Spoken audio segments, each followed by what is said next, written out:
C'est l'un des points qui aurait conduit Nicolas Hulot à démissionner, la présence des lobbies dans les cercles du pouvoir. Ils ne sont pas nouveaux, mais bénéficient aujourd'hui d'un personnel politique en phase avec eux, estime Guillaume Courty, professeur en sciences politiques. Le gouvernement a choisi les lobbies plutôt que l'écologie, lance ce mardi l'eurodéputée Eva Joly, ancienne candidate à l'élection présidentielle 2012, sur son compte Twitter. Lobby. Le terme est régulièrement lâché depuis ce mardi matin pour commenter la démission de Nicolas Hulot de son poste de ministre de la Transition écologique. Lui-même a dénoncé la présence des lobbies dans les cercles du pouvoir, illustrée par celle d'un conseil politique des chasseurs, Thierry Coste lors d'une réunion lundi à l'Élysée qui a achevé de le convaincre de quitter le gouvernement. Mais qu'est-ce qu'au juste un lobby? Ont-ils beaucoup plus d'influence depuis qu'Emmanuel Macron est président? Spécialiste des lobbies, Guillaume Courty, professeur de sciences politiques au CERA, Centre d'études et de recherches administratives, à Lille, répond aux questions de 20 minutes. Le gouvernement a choisi les lobbies plutôt que l'écologie. Nicolas. Aujourd'hui, dans l'esprit du grand public, lobby signifie milieu d'affaires et est souvent associé aux notions de corruption, de dérive du système. La définition des professionnels, ceux qui se disent lobbyistes, est tout autre. Lobby désigne alors toutes les pratiques propres qui visent à modifier les termes d'une politique publique. Il y a une troisième définition, celle que l'on retient en sciences politiques. Le lobby désigne alors toute organisation qui essaie d'agir auprès des pouvoirs publics. Chez tous, l'enjeu central est de parvenir à modifier la loi ou un règlement en leur faveur. Ensuite, les méthodes diffèrent. Certains lobbyistes vont considérer que pour être efficace auprès des pouvoirs publics, il faut introduire le débat dans l'espace public, les médias et utiliseront alors des stratégies de relations presse. D'autres au contraire jugeront que c'est inutile voire contre-productif. Si on prend la définition que donnent les sciences politiques, un lobby n'est donc pas forcément une organisation professionnelle, non, en effet. Toute association peut devenir un lobby, même par intermittence. Prenez une association de boulistes. Tant que ses adhérents ne font que jouer aux boules, cela reste une simple association.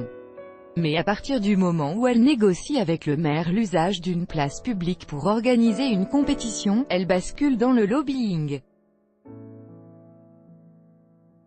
En revanche, il y a des organisations qui font du lobbying à plein temps, ceci depuis des lustres, parce qu'elles ont une activité très réglementée qui nécessite d'avoir des relations en permanence avec le politique.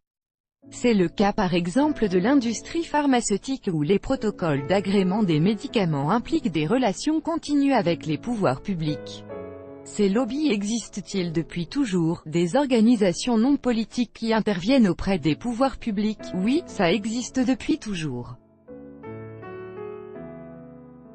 Sous la Troisième République, des articles de presse racontent sans détour l'activité des lobbies sur de nombreux sujets.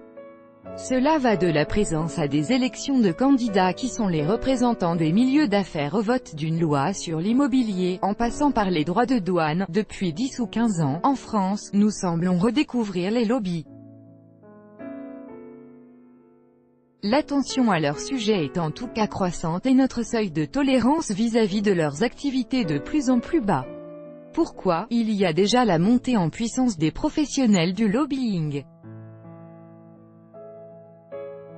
Des personnes disent aujourd'hui officiellement exercer ce métier et des cabinets spécialisés ont pignon sur rue.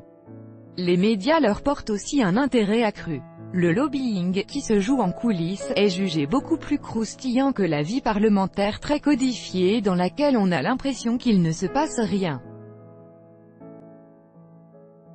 Vous avez signé en juillet une tribune dans Le Monde, titrée « La Macronie, terre des lobbies, qu'est-ce qui a changé sous la présidence d'Emmanuel Macron? Les lobbies ont-ils plus de pouvoir qu'avant?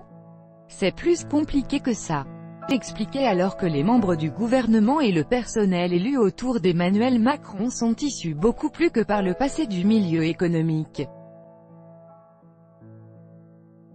Certains même, dans le staff d'Emmanuel Macron comme dans le groupe parlementaire LREM, sont d'anciens lobbyistes ou d'anciens chargés d'affaires publiques pour de grandes entreprises. Édouard de Philippe a par exemple été directeur des affaires publiques du géant nucléaire Areva entre 2007 et 2010.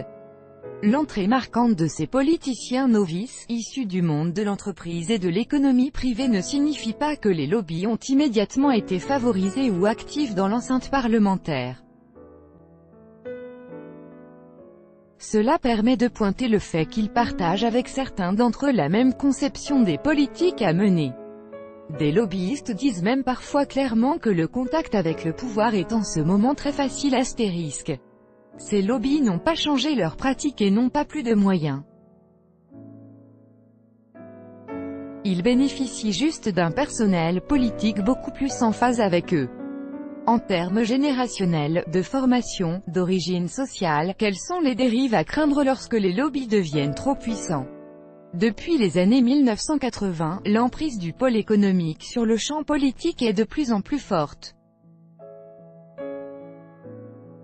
La question est de savoir jusqu'où cela peut aller. Jusqu'à présent, tout le monde était d'accord pour dire que le job du lobbying était de faire entrer une information dans la salle, avant la prise de décision, puis de laisser les décideurs trancher lors de réunions à huis clos. Autrement dit, selon cette conception, le lobby se limite à la consultation, phase pendant laquelle on écoute tous les points de vue. Je fais alors écho aux paroles de Nicolas Hulot. La présence de Thierry Coste, le lobbyiste de la Fédération nationale des chasseurs, à la réunion lundi soir à l'Élysée, pose en effet question. Car on est bien dans une réunion à huis clos, avec le président de la République et devant déboucher sur des prises de décision. Cette collusion entre lobby et pouvoir politique est inquiétante. Imaginez que les magistrats délibèrent avec l'un des avocats des parties prenantes. Si des lobbies arrivent à avoir une caisse de résonance telle, ma crainte est que les politiques n'aient plus les éléments nécessaires sous leurs yeux à l'heure de trancher.